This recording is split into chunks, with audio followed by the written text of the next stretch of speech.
ಅವ್ರಿಗೂ ಮಾಹಿತಿ ಕೊಡ್ತಾರೆ. ಕೆಲವು ಬಾರಿ ಮಾಹಿತಿ ಕೊಡದೇನೆ ಅವರೇ ಆಪರೇಟ್ ಮಾಡ್ತಾರೆ. ಈಗ ಒಂದು ವೇಳೆ ಇಲ್ಲಿ ಸ್ಲೀಪರ್ ಸೆಲ್ಸ್ ಇದೆ ಅಂತ ಅಂದ್ಕೊಳ್ಳೋಣ, ಅದು ನಮಗೆ ಗೊತ್ತಿಲ್ಲ ಅಂತಂದ್ರೂ ಅವರಿಗೂ ಗೊತ್ತಿದ್ದೇ ಇರುತ್ತೆ, ಗೊತ್ತಿರಲೇಬೇಕು.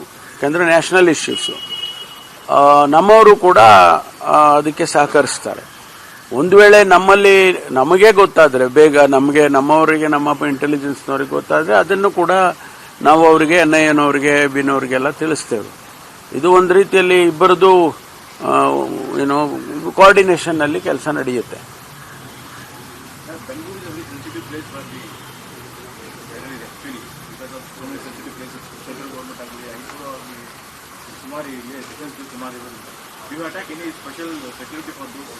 ಅಲ್ಲ, ಈಗಾಗಲೇ ಅದು ಕಂಟಿನ್ಯೂಸ್ ಆಗಿ ಇರುತ್ತೆ. ಈಗ ಇಸ್ರೋದಲ್ಲಿ ಸ್ಪೆಷಲ್ ಸೆಕ್ಯೂರಿಟಿ ಇದೆ, ಅಥವಾ ಬೇರೆ DRDOನಲ್ಲಿ ಅಥವಾ ಬೇರೆ ಬೇರೆ ಈ ಥರ ಡಿಫೆನ್ಸ್ಗೆ ಸಂಬಂಧಪಟ್ಟದ್ದು ಇವಕ್ಕೆಲ್ಲ ಸ್ಪೆಷಲ್ ಫೋರ್ಸಸ್ ಇದೆ, ಅವ್ರದ್ದು ಇದೆ.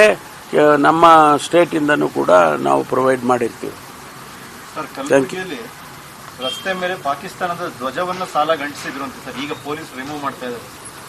ಅದು ನನಗೆ ಗೊತ್ತಿಲ್ಲ, ನನ್ನ ಗಮನಕ್ಕೆ ಇನ್ನೂ ಬಂದಿಲ್ಲ. ವಿಚಾರಿಸ್ತೀನಿ. ಈಗ ನೀವು ಹೇಳಿದಿರಲ್ಲ,